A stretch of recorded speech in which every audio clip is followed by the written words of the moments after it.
Olá, querido irmão, querida irmã, graça e paz para você. Nós vamos aqui para a lição de número 3 da nossa Escola Bíblica Dominical, que traz por título aí Eleição e Predestinação. O título da revista, o nome da revista é A Igreja Eleita. Então hoje nós estamos indo para uma lição que vem de encontro com o título da revista propriamente dita. E eu espero que ao término desta lição nós possamos ter discutido alguns assuntos aqui que são muito complexos hoje para um cristão, mas que nós tenhamos discutido eles de uma maneira simples, tranquila, em paz, que possa proporcionar crescimento espiritual para você, para sua família e para aqueles que vão ouvir os seus ensinamentos depois. O nosso texto áureo diz: como também nos elegeu nele antes da fundação do mundo, para que fôssemos santos e irrepreensíveis diante dele em amor, e nos predestinou para filhos de adoção por Jesus Cristo para si mesmo, segundo o beneplácito de sua vontade. Efésios capítulo 1, versículo 4 e versículo 5. A verdade prática diz: segundo a sua presciência, Deus elegeu e predestinou para a salvação os que creriam e perseverariam na fé em Cristo Jesus. A leitura bíblica em classe se encontra em Efésios capítulo 1, do versículo 4 até o versículo de número 12. Qual é o objetivo geral dessa lição? Ou seja, ao terminar essa lição, o que nós precisamos ter aprendido minimamente?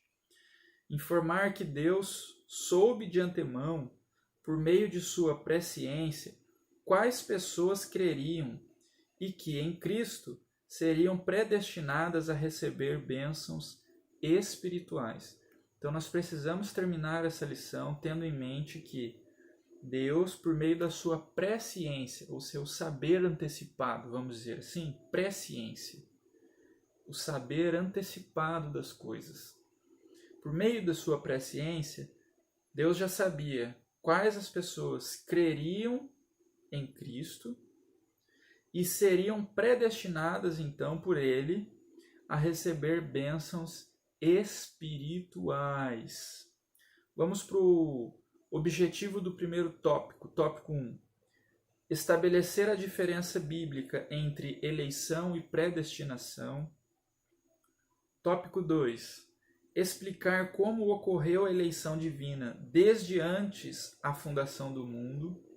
E o tópico 3 tem por objetivo constatar que a predestinação bíblica retrata as bênçãos concedidas aos eleitos.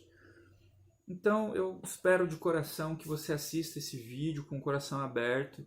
Se você ouviu ensinos diferentes, que você tenha aí a sabedoria de ceder um tempinho, ou humildade, talvez, vamos dizer assim, para ouvir como nós vamos tratar esse conteúdo e, ao final de tudo, você aprender de acordo com a palavra de Deus, baseado numa discussão aqui não apelativa, mas científica do saber. Ok, meu querido irmão, minha querida irmã? Então vamos lá? O primeiro objetivo aqui é a gente destacar a diferença entre eleição e predestinação. Para eu trazer esse conteúdo a vocês, eu fiz uma mini pesquisa aqui, uma pesquisa curta, vamos dizer assim, mas de alguns autores, e utilizando aqui também o livro, que eu sempre mostro, que é um grande referencial teórico que eu tenho, além das outras fontes, mas basicamente aqui o livro de apoio da revista. E eu quero destacar para você que esse livro aqui, que foi escrito pelo Douglas Batista, eu queria que você entendesse que assim, o material que ele traz para subsidiar essa lição não é de alguém que crê só porque acredita de uma forma. Olha, ele é doutor em teologia sistemática, mestre em Teologia do Novo Testamento pela FTCB, mestre em Ciências das Religiões pela Faculdade Unida de Vitória, pós-graduado em Docência do Ensino Superior pela FACEM, licenciado em Educação Religiosa pela FACEM e em Filosofia pela ACESB. É também pastor-presidente da Assembleia de Deus de Missão do Distrito Federal, presidente da Sociedade Brasileira de Teologia Cristã Evangélica, além de alguns outros títulos que ele tem.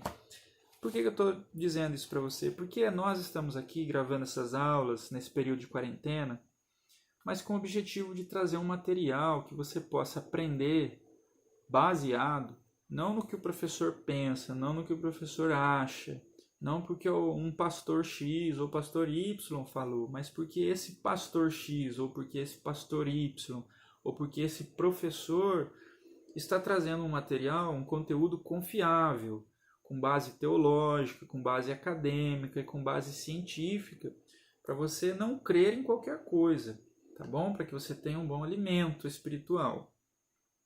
Então, alguns teólogos vão dizer que eleição e predestinação podem ser entendidas como sinônimos, como algo intercambiável, que tem algo a ver em si, tá? Porém, nossa visão não é essa, são coisas diferentes, tem distinções, vamos assim dizer, tá? O tópico 1, no ponto 1, fala a eleição divina. Eleição traz a ideia de escolha. Então, quando alguém falar para você a eleição, ele está falando de escolha, de Deus ter escolhido pessoas. É isso que é eleição, escolha de Deus. 3 perguntas são necessárias se fazer sobre a eleição. Primeiro, em quem fomos escolhidos? Vamos para a leitura bíblica em classe? Versículo 4. Como também nos elegeu nele, antes da fundação do mundo. Quem é esse nele? Em Cristo. Então a primeira pergunta, em quem fomos escolhidos? A resposta a seguir, em Jesus. Por isso ela é cristocêntrica. A eleição, a escolha de Deus envolve uma eleição em Cristo. Deus escolheu pessoas em Cristo, não fora de Cristo. Nós vamos entender isso. Segunda pergunta, em que tempo se deu essa escolha? Quando aconteceu essa eleição no tempo? Vamos lá? Continua a leitura do versículo 4, da leitura bíblica em classe, Efésios capítulo 1, versículo 4.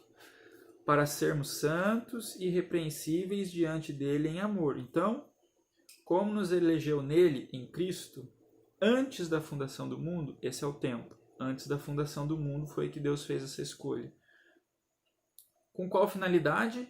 Para sermos santos e irrepreensíveis diante dele em amor. A pergunta de número 3. Com qual finalidade? Para que fôssemos santos e irrepreensíveis. Então, por que Deus fez uma escolha?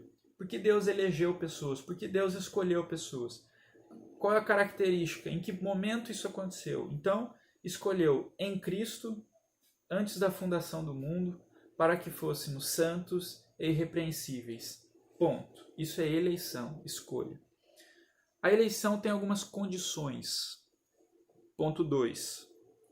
A Bíblia de Estudo Pentecostal ensina que a eleição para a salvação em Cristo é oferecida a todos. Por que ela explica isso? Porque ela entende João capítulo 3, versículo 16 dessa maneira. Vamos lá.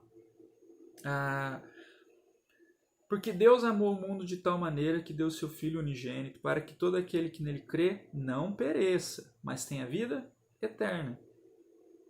Para quem não perecer? Todo aquele que crê nele. Nele quem? Em Jesus. Então é uma condição. Tá ok? Faz sentido isso para você? Todo aquele que nele crê não pereça, mas tenha vida eterna. Aquele que nele crê, nele quem? Jesus. Então Deus amou o mundo de tal modo, de tal forma, que deu Jesus para morrer na cruz, cumprir o plano divino. Lembra que João Batista fala de Jesus, que ele é o Cordeiro que tira o pecado do mundo, ok, então uma vez que Jesus morreu, o mundo inteiro não tem pecado mais. Não, mas é porque através da morte de Cristo, o pecado é vencido. Através da morte, da ressurreição de Cristo, a própria morte é vencida, porque ele ressuscitou. Ele não ressuscitou como Lázaro, que depois morreu de novo. Não, ele ressuscitou para viver eternamente. Então a morte foi vencida de uma vez por todas. Lázaro ressuscitou, mas depois ele teve que morrer de novo.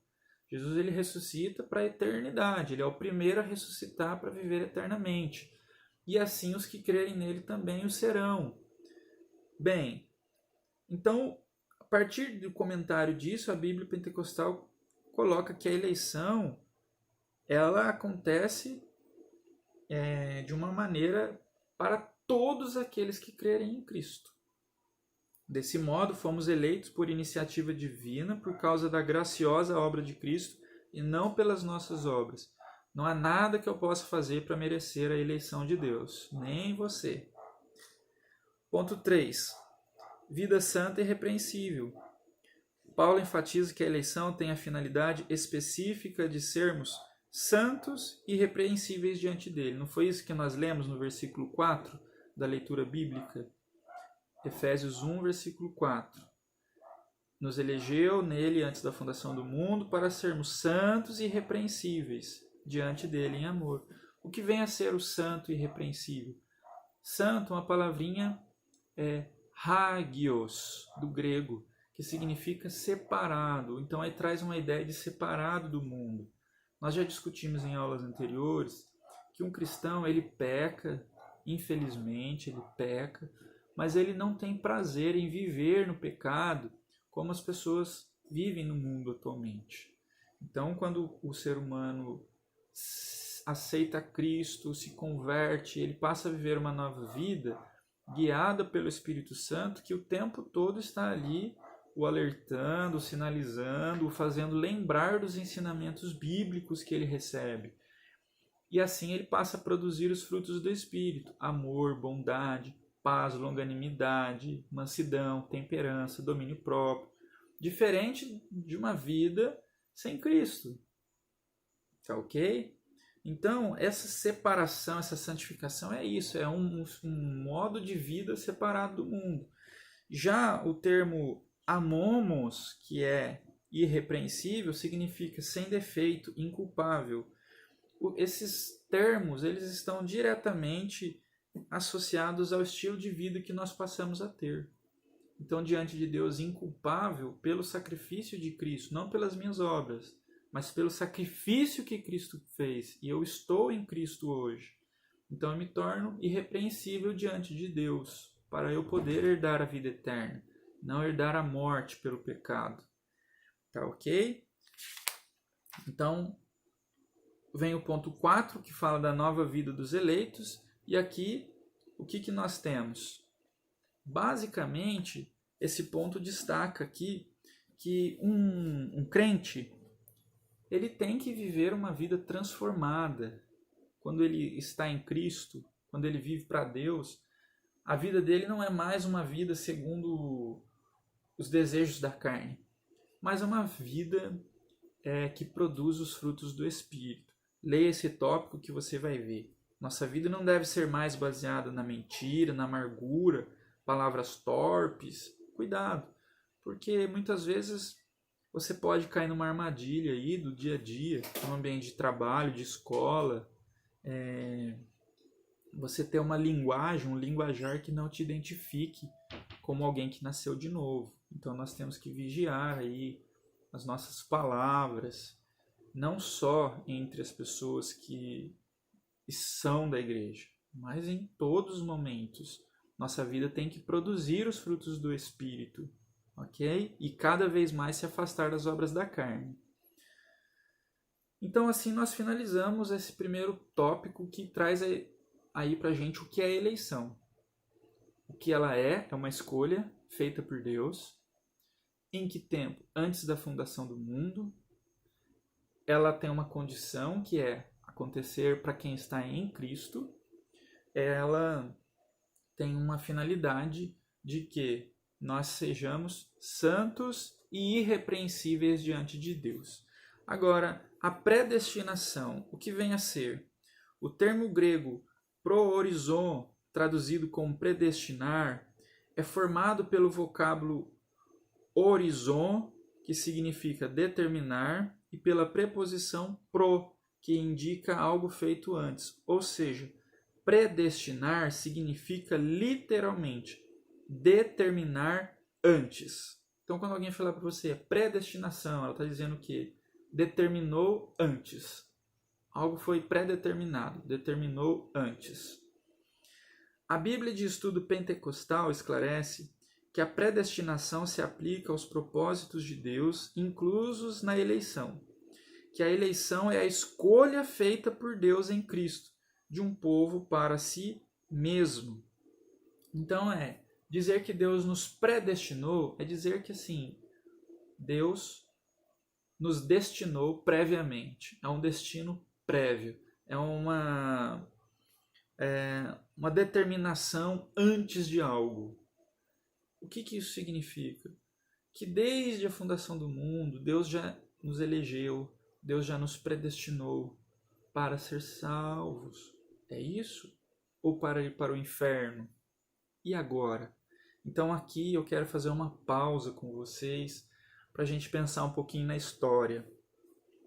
Esses dois pontos aqui, eles têm causado muita discordância entre a igreja há muitos e muitos anos. Quando você estuda a história da igreja, você vai ver muito disso. Mas eu queria também que você pensasse que as divisões de pensamentos teóricos, elas existem em todos os segmentos.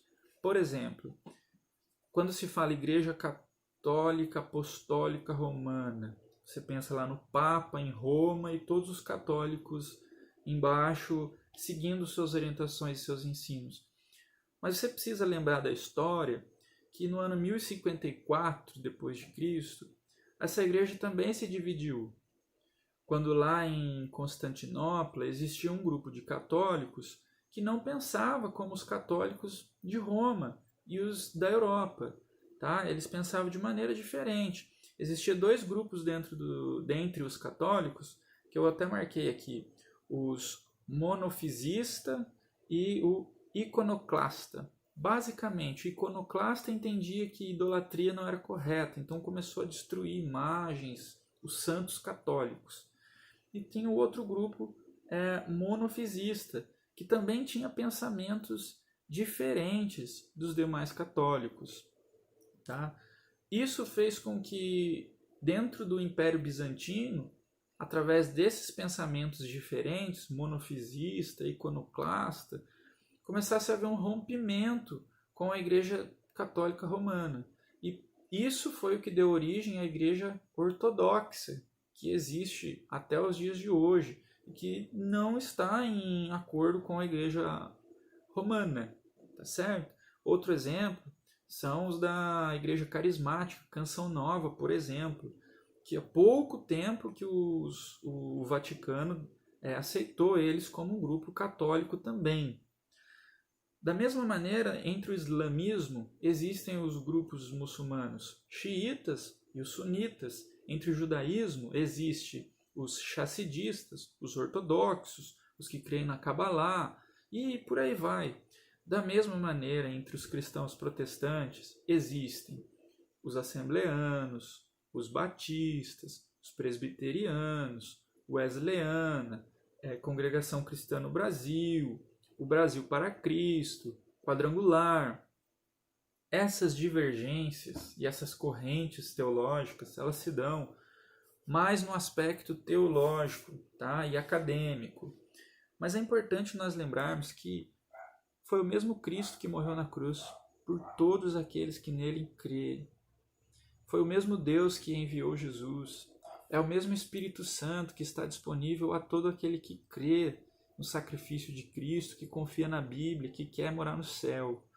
Então é importante nós entendermos que essa divergência de ideia teológica, ela se dá pela complexidade de alguns assuntos que a Bíblia não é tão clara sobre eles. E academicamente, cientificamente, você tem que tentar se aproximar melhor do conceito. E cada vez que você estuda, faz uma faculdade teológica, uma pós-graduação, um mestrado, um doutorado, você cada vez vai escavar mais o conteúdo e cada vez você vai gerar maiores discussões em torno disso, porque a Bíblia ela não foi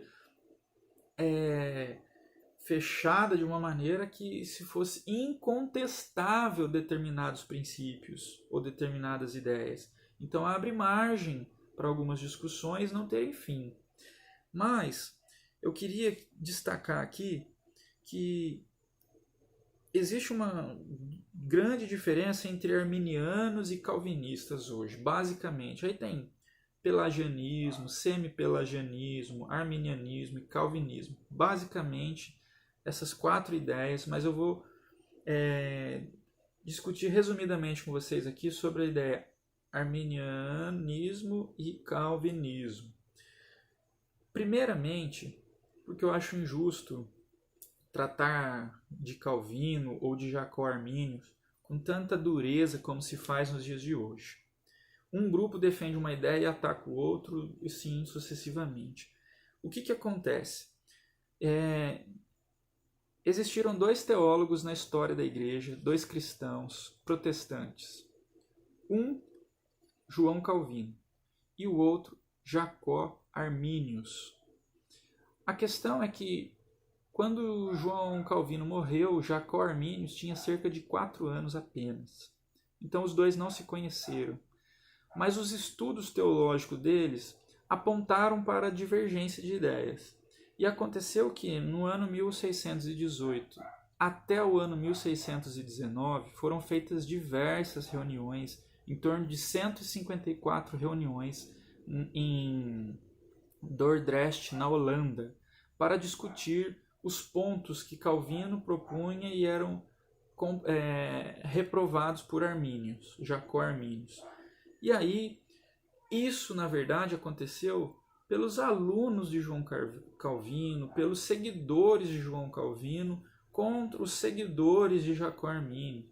Tanto João Calvino quanto Jacó Arminius nem estavam lá na ocasião, mas eles os alunos deles, ao término daquele 1 ano de discussões, atribuíram aos dois as ideias, porque eram as ideias deles mesmos, mas não foram defendidos por ele. De modo que um dos escritores aqui que eu fui pesquisar, ele colocou a seguinte questão: se eu perguntasse hoje para João Calvino quais foram as 5 ideias fundamentais do chamado Sínodo de Dort, que é esse sínodo, são essas reuniões que aconteceram, o próprio João Calvino não vai saber falar sobre isso, porque ele morreu antes disso acontecer. Jacó Arminius, ele não foi quem ficou defendendo tudo isso. Então, a impressão que dá é que João Calvino e Jacó Arminius se degladiavam e brigavam, e hoje há uma necessidade de eu defender uma ideia, ou calvinista ou arminiano.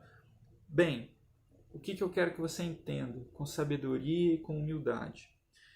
Basicamente, o calvinismo defendeu 5 ideias nesse sínodo, reprovando as ideias de Jacó Arminius, e foram as ideias dos calvinistas que prevaleceram nesse sínodo, tá bem?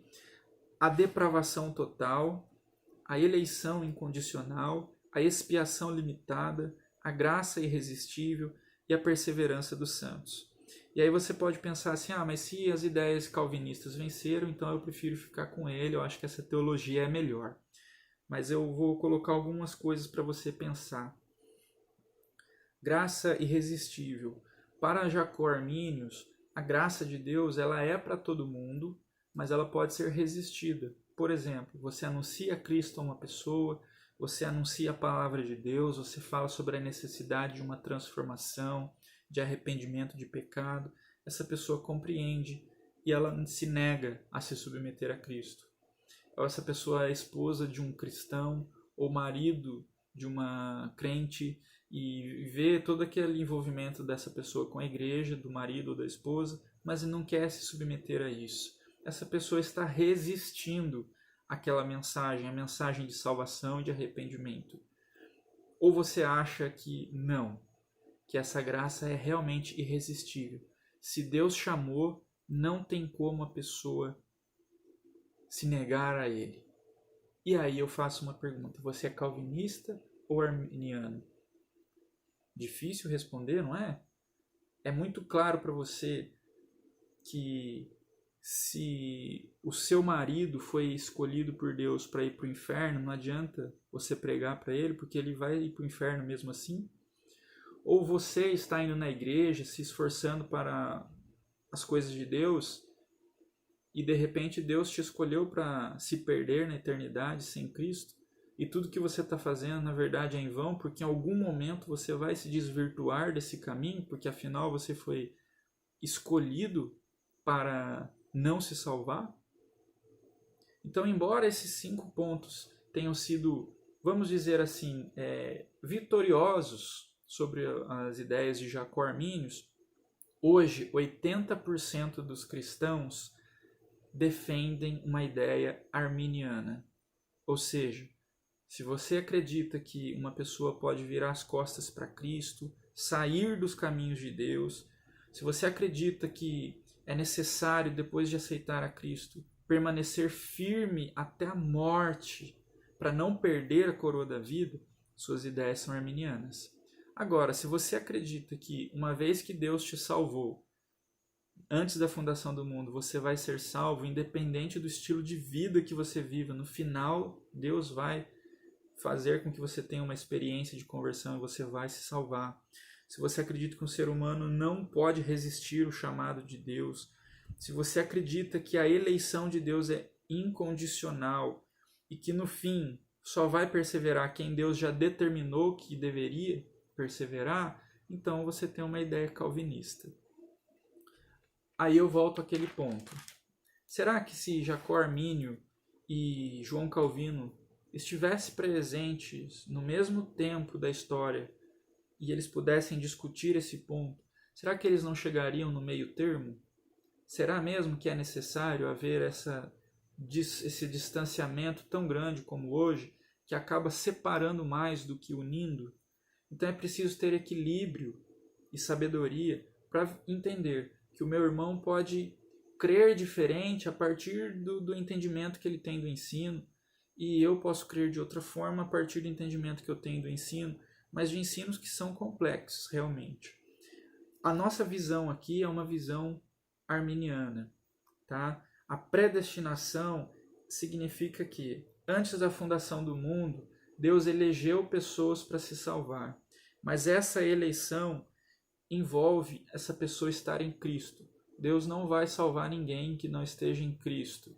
E Deus também não olhou antes da fundação do mundo e falou: vou criar esse ser humano para ir para o inferno, vou criar esse ser humano para ir para o céu. Não importa que ele viva uma vida torta, bagunçada. Antes de ele morrer, eu vou dar a experiência da salvação para ele e ponto.